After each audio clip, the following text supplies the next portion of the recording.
Hello student, math Goyal classes में आज आपका चैप्टर्स नंबर 10.1 करा रही हूँ। जो आपके इसमें 2 क्वेश्चंस आपके मैंने करा दिए हैं लास्ट वीडियो में। आज हम करेंगे थर्ड क्वेश्चंस में चैप्टर का नाम है अलजेब्रिक एक्सप्रेशन। क्वेश्चन नंबर 3 में आपसे बोल रहा है identify the numerical coefficient of terms, मतलब टर्म्स का न्यूमेरिकल कोफिशिएंट हमें बताना है इन सारे एक्सप्रेशन में, जिसमें अदर देन कांस्टेंट को छोड़कर, अदर देन कांस्टेंट के अलावा जो टर्म्स होंगी उनका कोफिशिएंट आपको बताना है, कांस्टेंट को छोड़ के। क्लियर लिखा हुआ उसमें अदर देन कांस्टेंट, अदरवाइज वरना टर्म्स तो कांस्टेंट भी होती है। ये सारी टर्म्स ही तो हैं जो अलग अलग सेपरेट लिखते हैं, हम टर्म्स होती हैं वो, पूरी को हम एक्सप्रेशन इक्वेशंस बोलते हैं।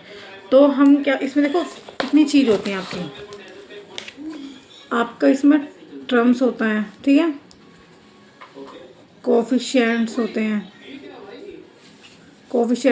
ठीक है, कोफिशिएंट्स होते हैं, टर्म्स कोफिशिएंट, फैक्टर भी होते हैं, कांस्टेंट वैल्यू भी होती है और वेरिएबल भी होते हैं, ठीक है। ये सब चीज़ आपकी होती हैं, टर्म्स होते हैं, फैक्टर्स होते हैं, कोफिशिएंट होते हैं, कांस्टेंट वैल्यू होते हैं, वेरिएबल होते हैं। अब मैं एक क्वेश्चन से आपको ये चीज़ बताना चाहती हूँ कि कौन कौन से क्या क्या टर्म्स होते हैं, क्या क्या वेरिएबल्स होते हैं। जैसे मान लो लेट एग्जाम्पल के तौर पे कोई मैं आपकी इक्वेशंस लेती हूँ, जैसे कि है 3x² - 5x + 2। ये कोई इक्वेशन है, ठीक है, ये कोई एक्सप्रेशन इक्वेशन है। इस एक्सप्रेशन इक्वेशन में मैं आपको बताऊंगी ट्रम क्या होता है। ट्रम होते हैं ये जो सेपरेट अलग अलग वैल्यूज हैं, चाहे वेरिएबल से कोई भी चीज़ हो, ये होती है ट्रम्स। तो ट्रम्स आ गया 3x² - 5x और 2, ये तो आ गया आपकी ट्रम्स। अब फैक्टर्स क्या होते हैं? फैक्टर्स ऐसे होते हैं, जैसे ये 3x² है तो इसके हम फैक्टर्स करेंगे 3 और x² के फैक्टर x, इस तरीके से। जैसे ये है -5 और x, अब इसमें फैक्टर्स केवल 2 ही है, 2। तो ये होते हैं आपके फैक्टर। क्या होते हैं? फैक्टर्स। अब मैं आपको बताऊंगी कोफिशिएंट क्या होते हैं। कोफिशिएंट होते हैं हमारे, मान लो उसने पूछा आपसे कि आपको टर्म्स के कोफिशिएंट बताने हैं। टर्म्स कौन कौन सी है? मान लो टर्म्स जो है हमारे पास 3x² है, -5x है और ये 2 है, ये क्या है? टर्म्स। बट टर्म्स में कोफिशिएंट के अंदर कोई भी कांस्टेंट वैल्यू का कोफिशिएंट नहीं होता, तो इसलिए इस कांस्टेंट वैल्यू को हम छोड़ देते हैं, जो कभी भी चेंज नहीं होती। ओके, तो हमारे कोफिशिएंट क्या हो गए? कोफिशिएंट हो गए, जैसे x² का कोफिशिएंट हो गया 3, आपसे पूछो x का कोफिशिएंट हो गया -5। इस तरह से ये होते हैं कोफिशिएंट। और एक टॉपिक आता है आपका वेरिएबल। वेरिएबल का मतलब होता है कोई भी वैल्यू आपकी जो चेंज होती रहती है, वेरी होती रहती है। जैसे अगर मान लो x की आप कोई भी वैल्यू रखते हैं 1 2 3, तो यहाँ पे चेंज हो जाएगा, ठीक है, तो ये वेरिएबल हो गया x²। इसी तरह यहाँ -x वेरिएबल हो गया, पर 2 तो कोई भी वैल्यू कभी चेंज ही नहीं होती, 2 वैल्यू आपको कभी भी चेंज नहीं होती, तो 2 कांस्टेंट है, तो 2 नहीं होता वेरिएबल। तो x² -x ये सब क्या होते हैं? वेरिएबल। ओके, अब हम थर्ड का फर्स्ट पार्ट करते हैं।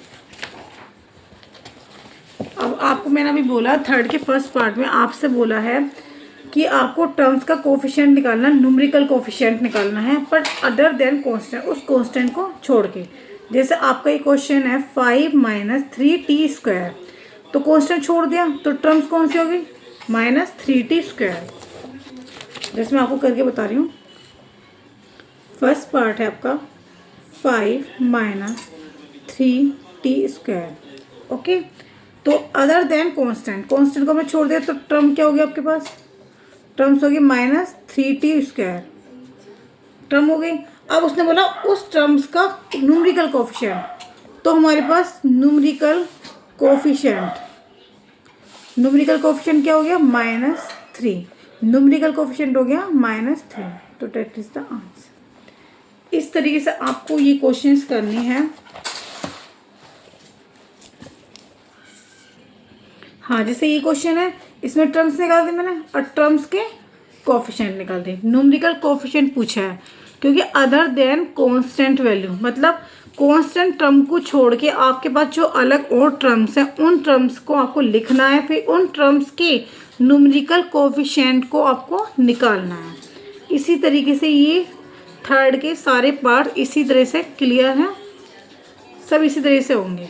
कोई भी प्रॉब्लम है तो आप मेरे को कमेंट बॉक्स में लिख के भेज सकते हैं उस क्वेश्चन में आपको क्या प्रॉब्लम है। ओके, अब देखो मैं आपको एक चीज़ और बताती हूँ। फोर्थ के फर्स्ट पार्ट में ए पार्ट है, उसका फर्स्ट पार्ट पहले आप ये पढ़ो उस क्वेश्चन में बोल क्या रहा है।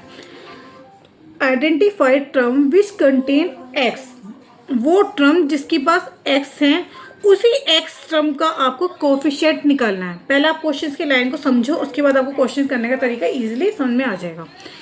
वो टर्म निकालनी है जिसके पास एक्स है, जिसके पास एक्स है उसी एक्स की टर्म्स को आपको लिखना है और उसी एक्स की टर्म्स का आपको कोफिशिएंट बताना है। ये आपको फोर्थ क्वेश्चन के ए पार्ट के फर्स्ट पार्ट में आपको बोला जा रहा है। अब आप किस तरह से करोगे क्वेश्चन, देखो फोर्थ का फर्स्ट पार्ट है Y square X plus Y.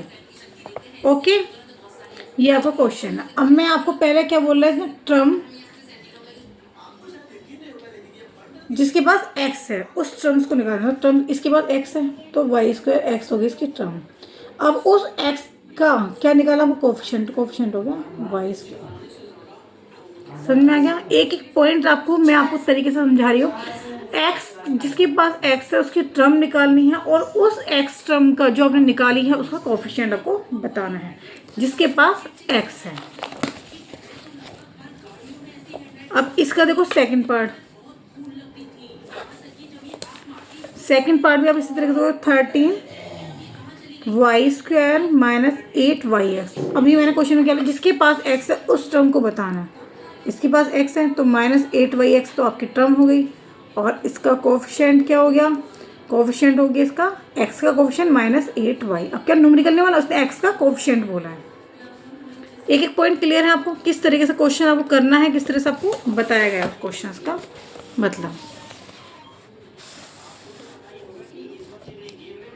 अब देखो इसी फोर्थ के ए पार्ट का फोर्थ पार्ट भी इसी तरीके से देखो। ये क्वेश्चन 5 प्लस जेड एक्स, तो टर्म क्या है, टर्म है जिसके पास एक्स है तो जेड एक्स टर्म हो गया आपके पास, तो जेड एक्स और उसका कोफिशिएंट उस एक्स का कोफिशिएंट जेड हो गया।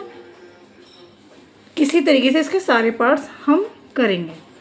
बी पार्ट, बी पार्ट में आपसे देखो ये बोल रहा है, ये देखिए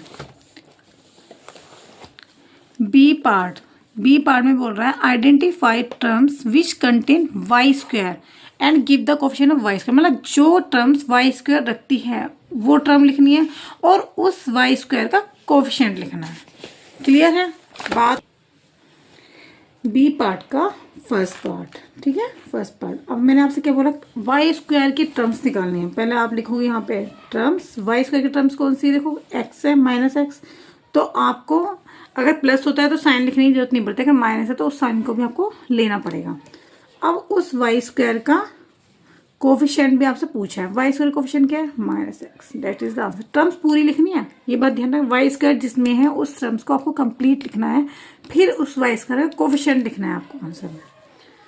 अब इसी तरह से का सेकेंड पार्ट है 5 वाई स्क्वायर प्लस 7 एक्स। अब टर्म कौन सी हो गई, टर्म्स और कोफिशिएंट।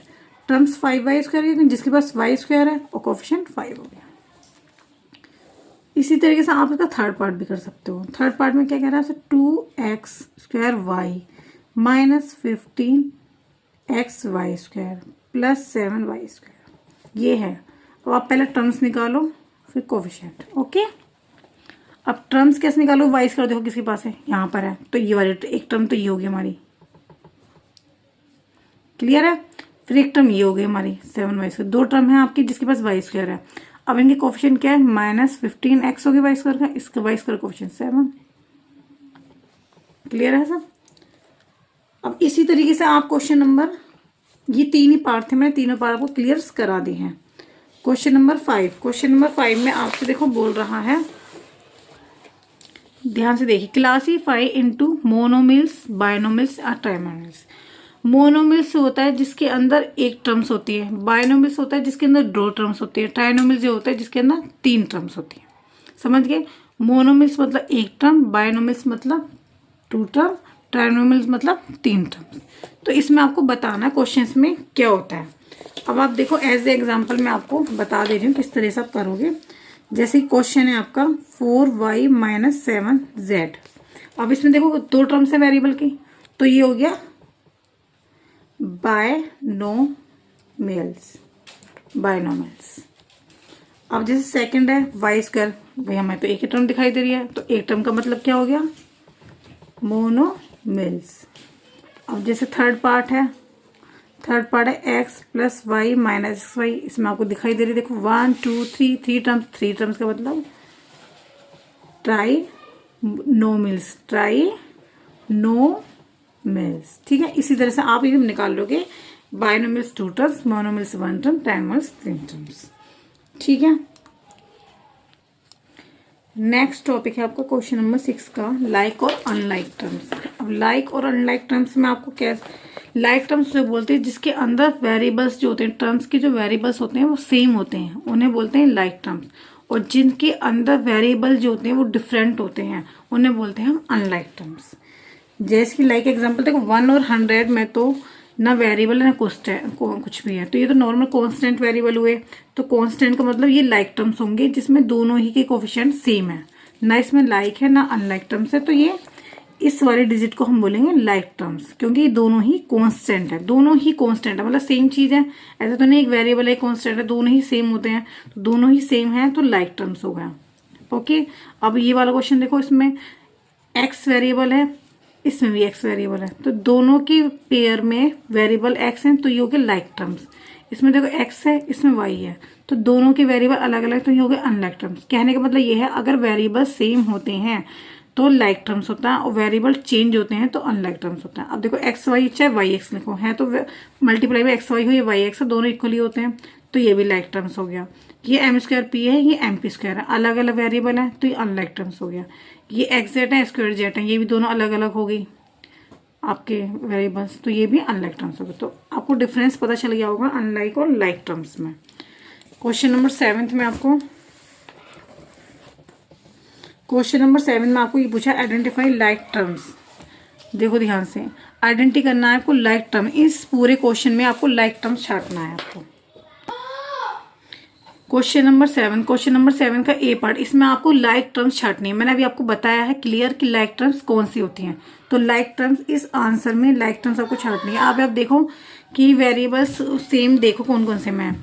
ये XY² है जो आपकी सेम वेरिएबल है, that is the like terms, वो होती है हमारी लाइक टर्म्स। हाँ, लाइक टर्म्स क्या लिखोगे आप? Like terms. और छठो XY² में देखो दूसरा भी कोई पेयर है, ये रहा, this one XY², this one XY², और कोई भी है नहीं है, तो ये वाली लाइक टर्म्स हो गई -XY² और 2XY²। एक लाइक टर्म्स तो हमारी ये हो गई। ठीक है, अब देखो YX² की लाइक टर्म्स कौन सी है? YX² इधर है, YX² इधर है, ये दोनों लाइक टर्म्स हो गए। तो हमें पेयर बनाना है कि कौन कौन से इसमें लाइक टर्म्स के अंदर है। ये आ गया, इस तरह से सेमीकोलन लगा दोगे आप। अब x² का कौन सा टर्म है? ये वाला, तो ये हो गया 8x² का और -11x², ये भी लाइक टर्म्स हो गए। अब नेक्स्ट है इसकी y वाला, देखो आप ये 7y और this one y, variable same है तो ये हो गए लाइक टर्म्स। अब 100 वाले x का देखो, चाहे तो x² को देख रहा हूँ, -11x², ये है आपके, और एक ये रही -6x², ये होगी लाइक टर्म्स आपकी। सॉरी यहाँ पे गड़बड़ी हो गई, तो दो टर्म्स नहीं, एक और टर्म्स है इसमें x² की, दिस वन, दिस वन। अब आप देखोगे, आपने देखो XY² की लिख दी, YX² की लिख दी, Y की लिख दी। अब आप x की छाटो, x की टर्म्स कौन कौन से? -100x और 3x, ये दो टर्म्स होगी x की। अब आप XY की देखोगे, 2XY, XY की और कोई टर्म है एक ये वाली, तो 2XY और -11YX, YX हो चाहे XY हो एक ही बात है। तो ये लाइक टर्म्स आपको पेयर बना के छाटने कि इसकी लाइक टर्म्स कौन से मैच हो रही है, इसकी लाइक टर्म्स कौन से मैच हो रही है। इसी तरीके से आप इसका सेकंड पार्ट करोगे लाइक टर्म्स में। अगर सेकंड पार्ट में कोई भी दिक्कत आ रही है तो आप मुझे कमेंट बॉक्स में लिख के भेज सकते हैं। Thank you. अगर मेरी वीडियो आपको क्लियर समझ में आ रही है, हर एक पोर्शन आपकी स्टडी में, आपकी मेरी मैथ की हर क्वेश्चन आपकी स्टडी में अगर हेल्प कर रहा है तो प्लीज़ मेरे चैनल को लाइक एंड सब्सक्राइब कीजिए। Thank you student.